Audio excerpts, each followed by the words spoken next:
আপনি মসজিদে যাচ্ছেন না, যায়েন না, যায়েন না, যায়েন না, যায়েন না, হঠাৎ দেখবেন এতদিন তো ইমাম সাহেব ডাকছে আপনাকে হাইয়া আলাস সালাহ বলে বলে, হাইয়া আলাল ফালাহ বলে বলে আপনি দুনিয়ার জন্য যেতে পারেন নাই।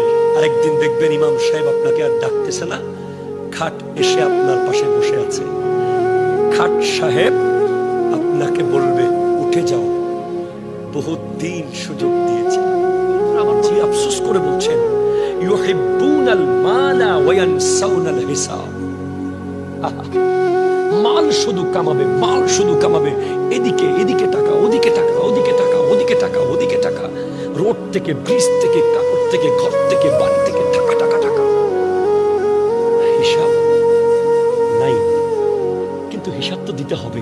আন মালিহি মিন আইনা ইকতাসাবাহু, এই মাল